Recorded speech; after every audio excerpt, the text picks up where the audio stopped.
تازہ تازہ رمضان المبارک کا مہینہ گزرا ہے اور عبادت کی وجہ سے دل بھی پسیچے ہوتے ہیں، بات سمجھ بھی آ جاتی ہے۔ باتیں کرنے کو تو بہت زیادہ ہیں، لیکن ایک کریٹیکل بات جو آج صبح میرے ذہن میں آئی وہی آپ کے ساتھ شیئر کر لیتا ہوں۔ قرآن حکیم میں ایک آیت ہے، سورہ الاعراف کی آیت نمبر 179۔ یہ قرآن حکیم میں چند سخت ترین آیات میں سے ہے، اور اس میں اللہ تعالیٰ کی طرف سے ایک بہت بڑا یونیورسل ٹروتھ اور بڑی ہی ایک ڈینجرس خبر انسانیت تک پہنچائی گئی ہے۔ اعوذ باللہ من الشیطان الرجیم، بسم اللہ الرحمن الرحیم۔ وَلَقَدْ ذَرَأْنَا لِجَهَنَّمَ كَثِيرًا مِنَ الْجِنِّ وَالْإِنسِ، اور بے شک جنوں اور انسانوں کی اکثریت ہم نے پیدا ہی دوزخ کے لیے کی ہے۔ اللہم اجرنا من النار، آمین۔ لیکن یہ اللہ نے کوئی ظلم نہیں کیا، بلکہ اللہ تبارک و تعالیٰ نے اس کی ریزن بھی بتائی ہے۔ یہ اللہ کا ایکسپرٹ اوپینین ہے کہ یہ جو انسانیت اور جنات یہاں پہ آباد ہوئے ہیں، ان میں سے الٹیمیٹلی اکثریت دوزخ میں ہی جائے گی، بڑے کم لوگ ہوں گے جو جنت میں جانے میں کامیاب ہوں گے۔ جو سورۃ العصر میں بھی آیا، والعصر ان الانسان لفی خسر، زمانہ گواہ ہے اس بات پہ کہ ساری انسانیت گھاٹے میں ہے، سوائے ان لوگوں کے جو ایمان لے آئے، نیک اعمال کیے اور نیکی کی تلقین کرتے رہے اور صبر کی تلقین کرتے رہے۔ اس کے علاوہ پوری کی پوری انسانیت گھاٹے میں ہے۔ اور دیکھ لیں، زمانہ گواہ ہے کہ حضرت نوح علیہ السلام کے مخالفین تباہ و برباد کر دیے گئے، صرف 78 لوگ جو ہیں وہ کامیاب ہوئے۔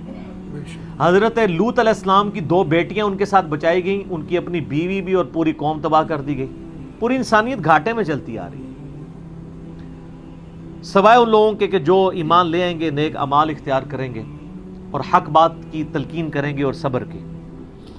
یہاں پہ سورہ الاعراف کی آیت نمبر 179 میں ہے کہ بے شک جنوں اور انسانوں کی اکثریت پیدا ہی دوزخ کے لیے ہوئی ہے۔ بولے اعوذ باللہ تعالی۔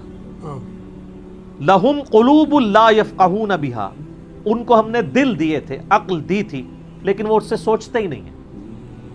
وَلَهُمْ أَعْيُنٌ لَا يُبْصِرُونَ بِهَا، ان کو ہم نے آنکھیں دی تھیں لیکن آنکھوں سے دیکھنے کا سا دیکھنا نہیں دیکھتے، عبرت نہیں پکڑتے۔ وَلَهُمْ آذَانٌ لَا يَسْمَعُونَ بِهَا، اور ان کو ہم نے کان دیے تھے لیکن سننے والا سننا سنتے ہی نہیں ہیں۔ أُولَئِكَ كَالْأَنْعَامِ بَلْ هُمْ أَضَلُّ، ایسے لوگ چوپایوں کی مانند ہیں بلکہ ان سے بھی بدتر ہیں، جو اپنی عقل، آنکھیں اور کان استعمال کر کے حق بات تک پہنچنے کی کوشش نہیں کرتے۔ اولئک هم الغافلون، ایسے ہی لوگ ہیں جو اصل میں غافل ہیں۔ تو اللہ تعالیٰ نے یہ یعنی اس میں ایک غیبی خبر دے دی ہے کہ الٹیمیٹلی یہ ہونے والا ہے۔ مطلب کیا کہ اب جس نے تیاری کرنی ہے وہ خود تیاری کر لے۔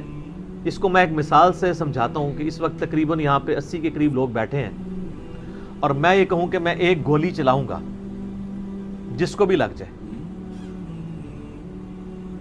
تو ہم میں سے کیا ہر شخص یہ سوچے گا کہ یار ایک ہی گولی ہے، 80 بندے ہیں، کسی اور کو ہی لگے گی، ضروری ہے مجھے ہی لگنی ہے؟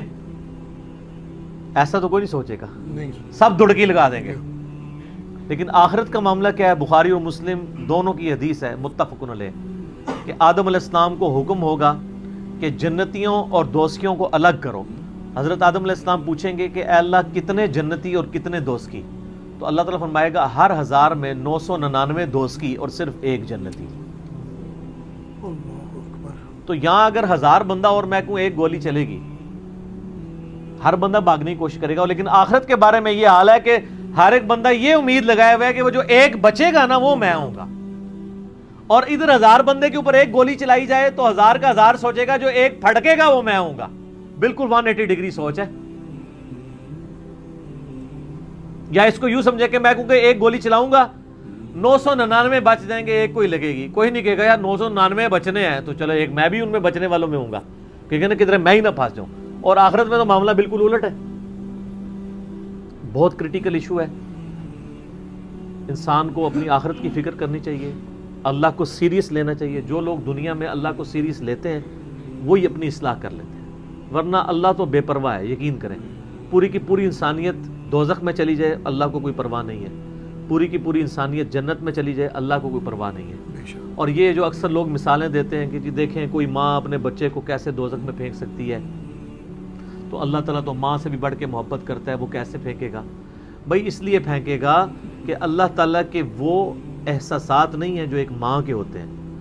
ماں تو اپنی نفسانی خواہش یا محبت کی وجہ سے مغلوب ہو جاتی ہے، لیکن اللہ مغلوب نہیں ہوتا۔ اللہ تعالیٰ کیا فرعون سے اس کی ماں سے بڑھ کے محبت کرتا ہے جو اس کا باغی ہے؟ یہ محبت تو ان لوگوں کے لیے جو اس کے تابع فرمان ہو، جو اللہ کے دشمن ہیں ان کے بارے میں تو اللہ تعالیٰ فرماتا ہے انا من المجرمین منتقمون، ہم مجرموں سے انتقام لے کے چھوڑیں گے۔ ان کے لیے یہ معاملہ نہیں ہے۔ ہمیں تو یہ بتایا گیا ہے اللہ تعالیٰ ایک بوڑھی نانی اماں ہے جس نے یہ ایک نعوذ باللہ ایک سسٹم چلایا ہوا ہے، اینڈ پہ سب کچھ چھوڑ دے گا۔ نہ، اگر یہ بات ہوتی تو انبیاء کرام علیہ السلام کی تعلیمات اس طرح کی نہ ہوتی کہ لوگ جو ہے وہ کیجول زندگی گزارنا شروع کرتے ہیں۔ بڑی سٹرکٹ تعلیمات ہیں۔ جامع ترمذی میں حدیث ہے کہ سیدنا عثمان غنی رضی اللہ تعالیٰ عنہ علیہ السلام کے بارے میں آتا ہے کہ وہ جب کبھی قبرستان جاتے تو اتنا روتے کہ ان کی داڑھی آنسوؤں سے تر ہو جاتی۔ تو اصحاب پوچھتے کہ آپ کے سامنے جب جہنم کا ذکر ہوتا ہے آپ پہ اتنی خشیت طاری نہیں ہوتی، لیکن قبرستان میں قبر کے سامنے یہ معاملات آپ کے ساتھ کیوں ہوتے ہیں؟ تو انہوں نے کہا کہ میں نے نبی علیہ السلام سے خود سنا تھا کہ قبر آخرت کی منزلوں میں سے پہلی منزل ہے، جس کی یہ منزل پھنس گئی اس کی اگلی منازل مشکل ہو جائیں گی، اور جس کی یہ منزل آسان ہوئی اس کی اگلی منازل آسان ہوتی چلی جائے گی۔ یہ وہ شخص کہہ رہا ہے جسے 3 دفعہ جنت کی بشارت ملی ہوئی ہے۔ ہمارے پاس کوئی جنت کا ٹکٹ نہیں ہے اور ہماری بے پرواہی اپنے عروج کے اوپر ہے۔ اسی کو پنجابی میں کہا جاتا ہے نا، عقل نہ ہوئے تے موجیں ہی موجاں، عقل ہوئے تے سوچیں ہی سوچاں۔ جسے عقل نہیں ہوگی وہ موجیں مارے گا کیونکہ اسے پتہ نہیں ہے نا، لیکن جسے عقل ہوگی وہ سوچے گا کہ یار یہ معاملہ تو بڑا خطرناک ہونے والا ہے۔ صحیح بخاری میں حدیث ہے، نبی علیہ السلام نے فرمایا آپ ایک جگہ سے گزرے، کچھ اصحاب آپس میں یعنی ہنسی مذاق کرتے ہوئے ہنس رہے تھے، تو آپ کھڑے ہو گئے، آپ نے فرمایا جو کچھ میں جانتا ہوں نا اگر تم جان لیتے تو بہت کم ہنستے، زیادہ رویا کرتے۔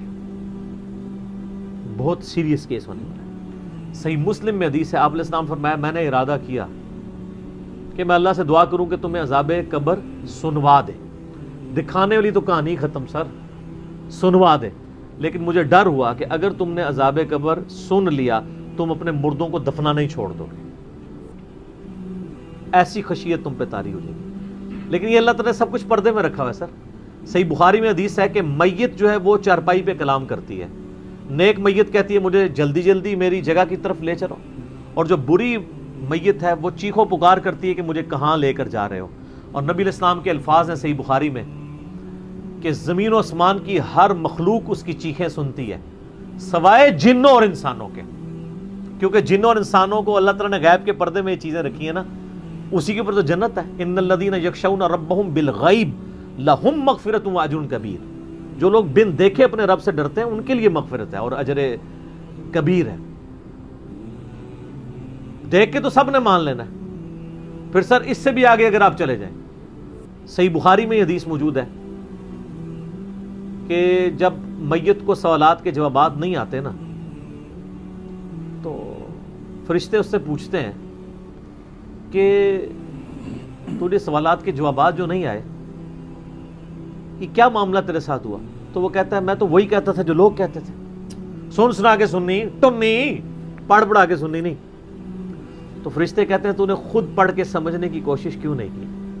پھر فرشتے اسے ایک گرز مارتے ہیں جس سے وہ زمین کے اوپر بالکل، جس کو کہتے ہیں نا پیرلل ہو جاتا ہے، زمین کے خاک بن جاتا ہے، اور اس کی جو گرز کی اگینسٹ اس کی چیخو پکار ہے اس کو جن و انس کے علاوہ تمام مخلوقات سنتی ہے۔ اگر یہ سن لیں تو ظاہر ہے یہ تو پھر انسان کے بچے نہ بن جائیں۔ یہ اللہ نے پردہ رکھا ہے، ورنہ تو آپ بڑے بڑے بزرگوں کو دفنا کے نکل رہے ہو نا، ان کے پردے جو ہے نا وہ جنازہ یعنی اس قبرستان کے گیٹ تک پہنچتے ہوئے ساری بزرگی کھل گئی ہو، دڑل کی بات پیچھے سے آ جائے، ٹھیک ہے، لوگ ایسے بزرگی کا دعویٰ بھی پھر چھوڑ دیں گے، وہ ڈرتے رہیں گے نا۔ تو تو یہ اللہ نے پردے رکھے ہوئے ہیں۔ تو اس عید کے اوپر میں یہی پیغام دوں گا کہ اللہ کو سیریس لیں، اور سیریس لینے کا پھر مقصد یہ ہے کہ یہاں پہ ہمارے سب کانٹیننٹ میں کیا ہوتا ہے، یہاں پہ وہ پی کے والا ہی کام چل رہا ہے، دکھلاوا ہی سارا کے سارا چل رہا ہے۔ سب کانٹیننٹ میں انڈیا، پاکستان، بنگلہ دیش، افغانستان کے اندر یہ ہے کہ اگر کوئی شخص خدا کی طرف راستہ بھی اختیار کرتا ہے نا، تو زیادہ زیادہ کیا کرتا ہے وہ، کہ وہ کسی کی ماں مر گئی، کسی کا جوان بیٹا مر گیا، کسی کو کوئی بیماری آئی، وہ اللہ کی طرف لگتا ہے تو پہلے کیا کرتا ہے، داڑھی رکھ لیتا ہے، تسبیح پکڑ لیتا ہے، مسجد کی طرف آنا شروع کر دیتا ہے، اور اس مسجد کی طرف جو اس کے محلے کی مسجد ہوتی ہے، وہ ایک پریکٹسنگ مسلمان نہیں بنتا، وہ ایک پریکٹسنگ بریلوی یا پریکٹسنگ دیوبندی یا پریکٹسنگ اہل حدیث اور شیعہ بن جاتا ہے۔ اگر اس کے محلے کی مسجد بریلویوں کی ہوتی ہے تو وہ ایک پریکٹسنگ بریلوی بن کے سامنے آ جاتا ہے۔ ہونا ہی چاہیے کہ اب تم خدا کی طرف راستہ اختیار ہی کیا تو سب سے پہلے علم حاصل کرو۔ انما یخشی اللہ من عبادہ العلماء، اللہ کی خشیت تو اہل علم کو ہے، علم نہیں حاصل کرتے جو جدھر لگے نا اسی طرف چل پڑتا ہے۔ ہونا تو چاہیے کہ آپ پہلے یہ دیکھیں کہ میں قرآن و سنت کا علم حاصل کروں، میں دیکھوں کہ یار کون سے نظریات درست ہیں، کن چیزوں کے اوپر اللہ تعالیٰ نے پکڑ کرنی ہے، کن چیزوں کے اوپر اللہ تعالیٰ نے فرائض میرے اوپر لگائے ہیں۔ وہ کوئی بھی علم نہیں حاصل کرتا، کوئی جدھر لگا ہے ادھر۔ ہمارے محلے میں نے بتایا کہ ایک پوری فیملی قادیانی ہو گئی تھی، یہ میری پیدائش سے پہلے کی بات ہے، صرف ان کے گھر اولاد نہیں ہوتی تھی، بچی پیدا ہوئی، وہ والد پہلی دفعہ گیا مسجد میں، وہ قادیانیوں کی عبادت گاہ تھی، وہ قادیانی ہو گیا، پوری نسل ان کی قادیانی ہے۔ یہ ہماری ٹوٹل تحقیقات ہے۔ ہمارے سب کانٹیننٹ کے معاشرے میں لوگ پریکٹسنگ اپنے فرقوں کے بنتے ہیں، علم حاصل نہیں کرتے۔ یہی وجہ ہے کہ پوری زندگی کبھی یہ نوبت ہی نہیں آتی کہ میں دیکھوں۔ حالانکہ دنیاوی معاملات کے اندر سب سے پہلے لوگ، کسی نے مکان بھی بنانا ہے نا، وہ کئی ٹھیکیداروں سے مشورہ کرتا ہے، کئی مٹیریل والوں کو ملتا ہے، کہ کیا ہوتا ہے کہ وہ صبح مکان شروع کرا دیتا ہے، پوری فیزیبلٹی بناتا ہے، پوری پلاننگ کرتا ہے۔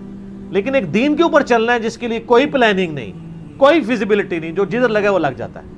اس وجہ سے پوری زندگی لوگ نماز پڑھتے رہتے ہیں، ان کو یہ نہیں پتہ چلتا کہ نماز کا سنت طریقہ کیا ہے، اس کے اندر کیا کچھ پڑھنا ہے، اس کے کیا مسائل ہیں۔ کتنے شادی شدہ لوگ ملتے ہیں، بچے بھی جوان ہو چکے ہیں، ان کو غسل کا طریقہ ہی نہیں آتا ہوتا۔ تو علم بنیادی چیز ہے، اس کے اوپر بنیاد رکھیں، اس کے بعد جو ہے وہ آخرت کی طرف آپ کی رہنمائی ہوگی، لیکن علم کے بغیر کچھ بھی نہیں ہوگا۔ اس لیے میں اس عید کے موقع پہ ریکویسٹ کروں گا، جہاں تک بھی ہماری بات پہنچتی ہے، کہ یہ سچائی کا پیغام سب سے پہلے اپنے اوپر لاگو کریں، پھر جاگو اور جگاؤ کی مہم شروع کریں، انسانیت کو بتائیں کہ کتنی بڑی مشکل میں وہ پھنسنے والے ہیں، کتنا بڑا معاملہ ان کے ساتھ ہونے والا ہے۔ اور یہ اتنا بڑا معاملہ ہے کہ یہ تو چوکوں پہ کھڑے ہو کے اور بڑی بلڈنگز کی چھتوں پہ کھڑے ہو کے اسپیکر فٹ کر کے لوگوں کو یہ بتانے کی ضرورت ہے۔ وَلَقَدْ ذَرَأْنَا لِجَهَنَّمَ كَثِيرًا مِنَ الْجِنِّ وَالْإِنسِ، بے شک جنوں اور انسانوں کی اکثریت دوزخ کے لیے پیدا ہوئی ہے، تو بچ جاؤ۔ ہماری حالت ویسے یہ ہے کہ ہم تو ایک بلی کو بھی آگ میں گرتا ہوا برداشت نہیں کر سکتے، لیکن ہم یہ راگنی الاپ رہے کہ انسانیت نے دوزخ میں گرنا ہے اگر انہوں نے اللہ تعالیٰ کو سیریس نہ لیا اپنی زندگی کے اندر۔ تو یہی پیغام ہے جی، کہ لوگوں کو یہ آیت سنائیں، خود بھی آخرت کی فکر کریں، لوگوں کی بھی آخرت کی فکر کریں، اور علم کی بنیاد پہ، تاکہ عقائد کی بھی اصلاح ہو اور اعمال کی اصلاح۔ جزاکم اللہ۔